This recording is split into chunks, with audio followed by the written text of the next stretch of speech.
All right, everyone, welcome back to Jayfabe Wrestling. This time we're looking at Survivor Series 1996.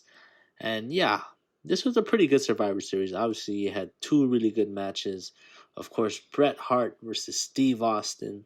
And then, of course, Psycho Sid defeating Shawn Michaels with the pretty crazy crowd reaction for Psycho Sid. He was getting cheered while Shawn Michaels was getting booed. So those are two iconic matches here.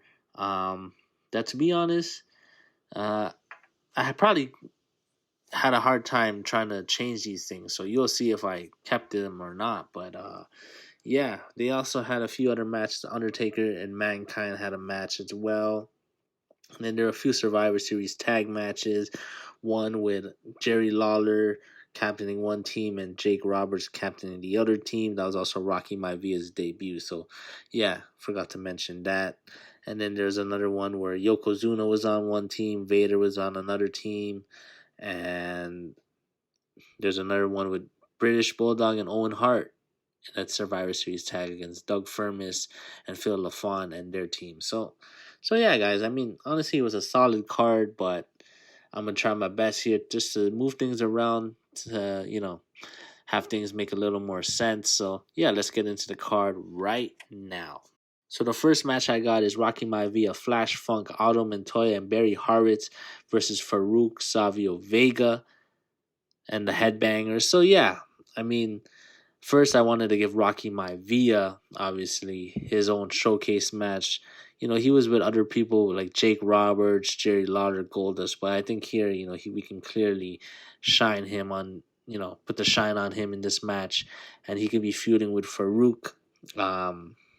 So yeah, Faarooq was just starting the nation, so I think it would be cool just to him try to get The Rock to join his team, and The Rock says, I have too much respect for my father, and I can't do that. So that kind of starts their feud here, and then Flash Funk can stand up for The Rock, and then they can kind of round out their team as well, and then we could have Faarooq get Savio Vega and the Headbangers on their team just to round it out. So yeah, I think this would be a good opening match. Obviously, to showcase The Rock. The Rock, at the time he was Rocky Maivia, he would be the sole survivor. I would have him last eliminate Savio Vega. Maybe Faarooq can get disqualified, so it kind of keeps him strong, but he can last eliminate Savio Vega and get to win his WWF debut and his first pay-per-view match. All right, next up we got Jake Roberts, Marc Mero, Leif Cassidy, and Marty Jannety versus Jerry Lawler, Hunter Hearst Helmsley, and the Smoking Guns. So yeah, first off, I thought it was weird that Marty and Leif were teaming with Owen and the Bulldog, since their faces. So I kind of thought that was a little strange. And yeah, obviously The Rock took over the tag match with Jake Roberts and Jerry Lawler, but I really wanted The Rock to get his own shine, but also I wanted Jerry Lawler to kind of get his revenge. Sorry, Jake the Snake Roberts get his revenge on the King. So having them in a separate tag match here is cool. Obviously, Hunter Hearst Helmsley he respects Jerry Lawler because they come from royalty, and Marc Mero, he can say that he's sick of Hunter Hearst Helmsley trying to flirt with Sable, so they can start feuding there.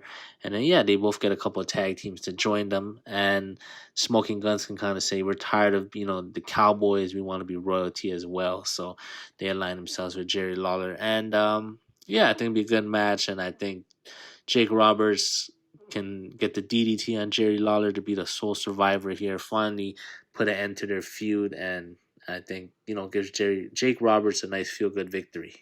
All right, the third match I got Yokozuna, Doug Furnas, Phil LaFon, and Barry Windham versus Vader, Owen Hart, British Bulldog, and Justin Bradshaw. So yeah, we got Camp Cornette obviously still feuding with Yokozuna, and Yokozuna can get another tag team to help fight against Owen Hart and British Bulldog.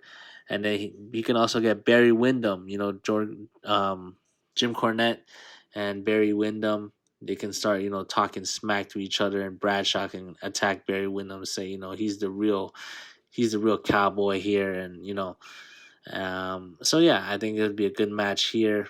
And actually, I would give Vader the win. Got to keep Vader strong. Vader and Yoko can go at it, and Vader can kind of finally put this feud to end here. Maybe have Vader and Owen Hart be the sole survivors, so Owen Hart can like provide a distraction when Yoko's going for the bonsai drop, and then Vader can hit him with the Vader bomb afterwards. So yeah, I think again good match. I think it'd be better again than having them team with like fake Razor and fake Diesel and even Faarooq. And yeah, I just think it was weird how Camp Cornette didn't have an actual team on Survivor Series. So yeah, this does a few things. It highlights the feud, gives Camp Cornette their own match, and yeah, kind of has Vader, gain more momentum going into WrestleMania. All right, next up we got match 4. We got the Undertaker, Jimmy Snuka, and the Godwins versus Mankind, Goldust, Crush, and the Sultan.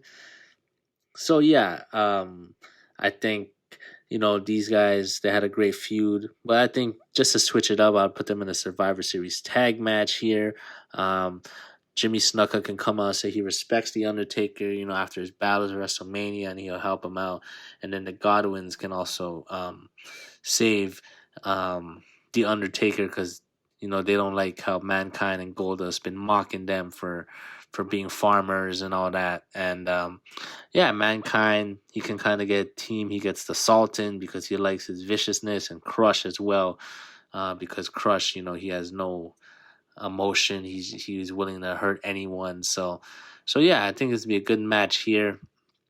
And Undertaker and Mankind and Goldust could be the final 3, and then we could have actually some miscommunication where Mankind accidentally hits Goldust, so Undertaker eliminates him, and then Undertaker can finally eliminate Mankind, and then after the match, he can choke slam Paul Bearer, kind of put an end to their feud for now. So yeah, again, I think it would be better than the singles match just to have a Survivors tag match here, something different since they fought a lot one-on-one during the year, and yeah, kind of gives Undertaker the win, and he's ready to move on.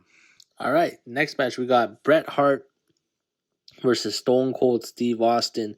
So yeah, I gotta keep this match. This is probably the best match in Survivor's history to this point, and yeah, I mean Steve Austin was super hot, just coming off King of the Ring. And Bret Hart just returned. We haven't seen him since WrestleMania. And obviously, just the perfect combination of, the brash Steve Austin talking smack redneck versus, the kind, humble Canadian Bret Hart.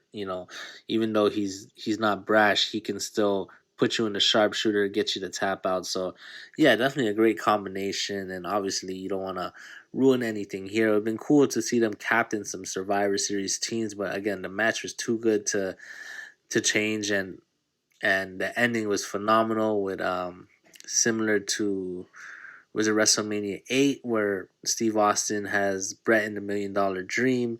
Bret kind of kicks the corner of the turnbuckle and gets leverage on the cover and gets the win. So yeah, this was just part 1 of their epic feud, and you definitely have to keep it. Of course, the iconic line from Steve Austin, what I think of Bret Hart, put an S in front of Hitman, so that was pretty hilarious. And the trash talking and the build to finally seeing Bret Hart come back and whip this guy's ass for talking on a smack was really cool. And so yeah, that's why I had to keep it. And again, great match. Definitely the best match on the card for sure. All right, now we're at the main event of the evening. Shawn Michaels versus Psycho Sid. And again, another great match where I had to keep just a crowd reaction for Psycho Sid. Psycho Sid was like a cool character. He was like this bad guy, but he was still like giving props to the fans. And, he had this cool factor about him that I feel like Shawn Michaels might not have had, some. I think the older male demographic probably seen him as kind of corny, this guy dancing and, just trying to be a show off kind of vibes. But, Psycho Sid kind of had like that cool, badass vibe.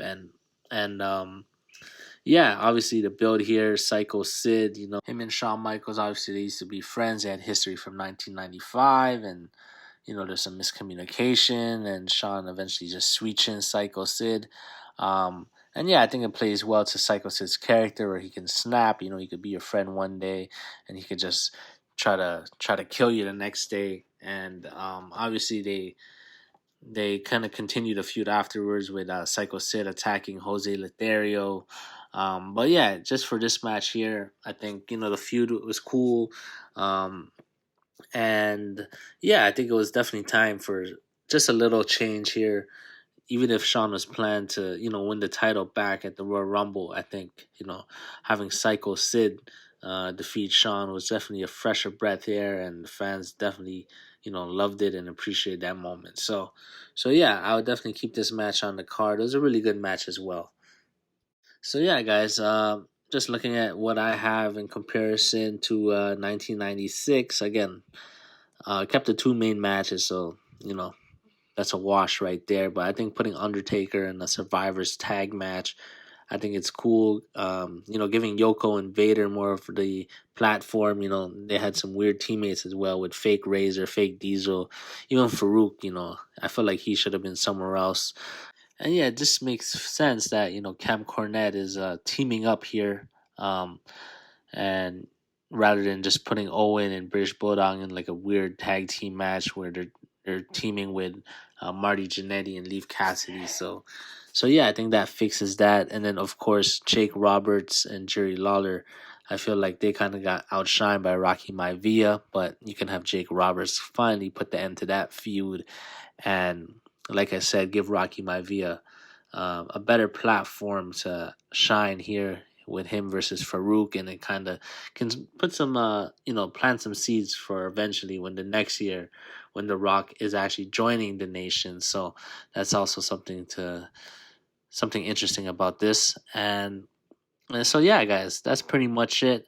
I'm gonna run down the card for you guys right now. So the first match, Captain Rocky Maivia teaming with Flash Funk, Aldo Montoya, and Barry Horowitz versus Captain Faarooq teaming with Savio Vega and the Headbangers.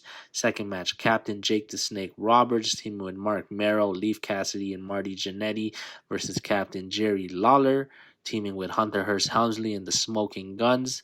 Third match, Captain Yokozuna teaming with Doug Furnas, Phil LaFon, and Barry Windham versus Captain Vader, Owen Hart, British Bulldog, and Justin Bradshaw.